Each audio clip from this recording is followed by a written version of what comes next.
Yo, yo, yo. Welcome back to another episode of Shy Boys Podcast. Look, y'all, it's one of our people from Bulls Wire talking about that the Chicago Bulls need to trade for Chris Paul.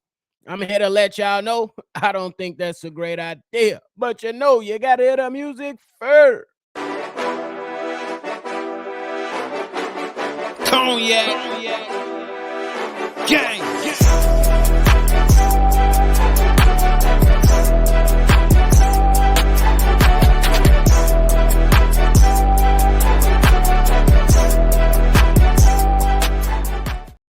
Shy Boys Podcast with the Cognac Boys. I'm Cognac Boy Bobby, holding it down on another episode of Shy Boys Podcast with me and my co-host C-Dub. If you like what you're listening to today, hit the like button and subscribe to the channel. Excuse me, y'all. I'm dealing with a little funk this morning, but it is. We're going to keep it pushing. But a reporter from Bulls Wire, Jack Simone, is suggesting that the Chicago Bulls trade for point guard Chris Paul. My opinion, you can disagree or agree. It's all fine. That's why we love talking about basketball. But I just don't think it's a good idea. Now, on one side of the spectrum, I like to think at it like this. Chris Paul, we know that he's a great leader. He comes with great IQ, something that the Bulls really don't have. So that'll be a plus. He going to come in. He going to give you some solid point guard play. He going to be able to be a great playmaker. He going to be able to come in and get things rolling, get people set up, get the ball going to where it need to be, and put guys in position on where they need to be so they can go ahead and, potentially execute good plays. We know the history with him and Billy Donovan. We know that he was one of the key cogs in helping developing, SGA out there in OKC. We know he was one of those guys that was over there helping him out. But right now, I think that at 38 years old, in the capital that we will have to give up for them that's mentioned by Jack Simone in this trade, it just doesn't do it for me. You know what I'm saying? Because if we're looking at the positives that we just did, those are not going to overshadow the negatives, in my opinion. Now, the trade that Jack Simone put out there so the Bulls can acquire CP3, the trade will be Alex Caruso, Lonzo Ball, and a small contract. So a small contract that could be something of what Ayo Dosunmu is currently making or should make, with depending on his market value, a Dalen Terry, something like that, a small contract. I'm going to say it's a bit hefty. I don't know. Like, I understand it. Like, we're going to get the expectation is to get off of the money for Lonzo Ball. But then on the flip side, what GM will take a chance on that after this man has received a cartilage transfer, a procedure that not many players have came back from? Like, so that's, the issue number one with that. Then looking at Alex Caruso, you're giving up a younger player who just made all defensive team and who has definitely, he's that Swiss Army knife on the team. He can come in, do all the dirty work for you. He's not somebody that's going to go ahead and blow your mind and have these offensive explosions, but he can give you some slashes to the basket. He can go ahead and get down and dirty and get some rebounds. He going to stick some solid defense. And occasionally he can run the offense. It's not going to be as good as Chris Paul, but he can run the offense. And then a small contract, I'm not really going to dwell on that because that's just kind of throwing something in. You know what I'm saying? But you still got to think about it. The other things that come into factor when you're talking about Chris Paul as well. The man is due $30 million per year. And I think that right now, if the Bulls were to go out and trade for him, as Mr. Simone put out there, this would be a short-term rental. You know what I'm saying? Like, it's just something that I believe that the Bulls need to start looking, like, get over the short-term stuff. You know what I'm saying? We looked at Lonzo Ball. We looked at Goran Dragic for some help. I think we need long-term solutions, man.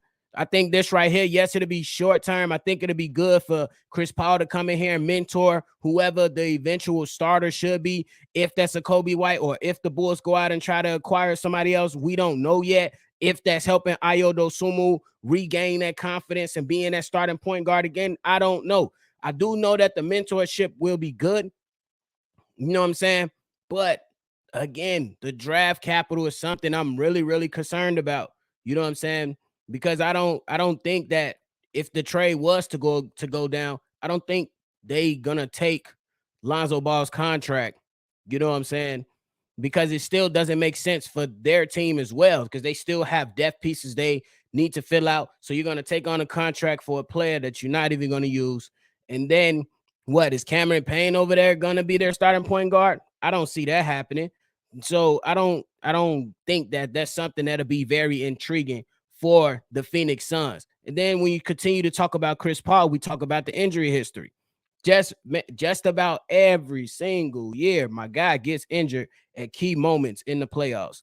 And I ain't, I'm not trying to say he faking it. I'm not trying to say throw shade on him. I'm just giving you the facts. That's what it is. The man continues to get injured at some of the worst times of his career.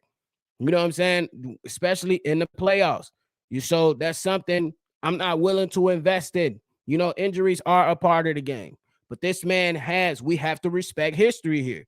This man has a history of being hurt. And at 38 years old, he's not getting younger. I just don't think it's a great idea. You know what I'm saying? And then when we talk about the things that are on the court, we talked about all the playmaking. We talked about how great it will be. We know the IQ will come out. But now we got to talk about the negatives, right? What about the pace of the game? I believe having a Chris Paul will slow the pace of the game. Yes, we will. He will be able to give you something in the pick and roll and be able to dissect some defenses. He can kill from the mid range. But what about the pace of the game? You know what I'm saying? What about his defensive side of the ball? You know what I'm saying? We already have liability in Zach LaVine. He's much improved, but on some nights we know that he needs that extra oomph from the players around him so they can go ahead and compete defensively. So that'll be something I'll look at. You know what I'm saying? When it comes to Chris Paul, as far as that. And again, they can go ahead and try to rest him, put him on minutes restrictions and things like that. But we still come back to the same thing over and over again. Does Chris does Chris Paul, what does he have in his tank left? What's left in the tank for me to pay him $30 million per year, bro? That's all I'm concerned about. I know he can shoot the three. I know he can do some playmaking, but it's just an older cat that's making too much money, in my opinion. You know what I'm saying? I say if you're looking for something to build on, something with a little more runway, there's some options out there. You got free agents. You know what I'm saying? I personally wouldn't, you would still consider him.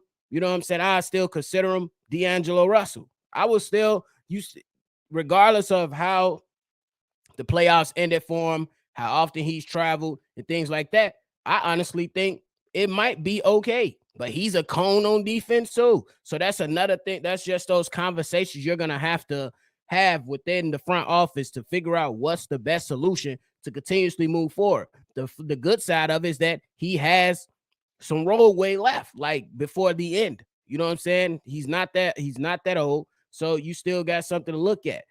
I think that the way that he performed in these playoffs, he's not making $30 million a year. So you can go ahead and snag him up at a cheaper price. And, he come in and help you offensively, lacks defensively, but you still got pieces to kind of help that. And that could be the same. The same thing could be true about Chris Paul. The other players can help him, but he also lacks size too. You know what I'm saying? So he ain't giving you much on the rebounding end. It's just a tough decision. But I ultimately believe that the injury history, the money, how short term the contract is, and me expecting him to retire pretty soon, they're all turnoffs for me. You know what I'm saying? Because we talked about D'Angelo Russell, but now we talk about Dennis Schroeder, who's only 29 years old, who I believe is a better option than D'Angelo Russell, in my personal opinion, because he's going to come in, he's going to defend, he can set up and run the offense. You know what I'm saying? He can occasionally hit the three. He could drive to the basket. He's a willing passer. I don't think that's a bad idea. And those are just some of the free agents that the Bulls can look at without having to give up Alex Caruso, who we've seen is one of their prized possessions. They love Alex Caruso. And if anybody is expecting to trade for him, I don't think the trade for Chris Paul is something you just throw Alex Caruso away for. That's just a personal opinion. And then if we talk about the other guys that might be available that you may consider throwing Alex Caruso in, I would look at maybe a Tyus Jones. That'll be a better option than a CP3 for me. Maybe a Fred VanVleet. That'll be a better option than, in my opinion. Because these guys are still young, but they are still incredibly impactful when they play basketball. I just think there are more options. I'm not a Chris Paul hater. I love what he could bring to the Chicago Bulls. But I feel like that love should have been a few years ago, to what we had 3, 4, maybe 5 years of being left with the organization. And as of right now, I don't see him playing longer than 2 or 3 years. And that's just not something I want to continue to bank on. You know what I'm saying? Constantly getting these players in and out like a revolving door. We need to build something here. So I want to see the Chicago Bulls go after some guys who can be here for 4, 5 years down the road. You know what I'm saying? And, figure it out. That's something we want to see. We want to grow the love of the team, because right now it ain't a lot of love. It's one-sided love. It's a one-sided love. It ain't been a lot of love given to us.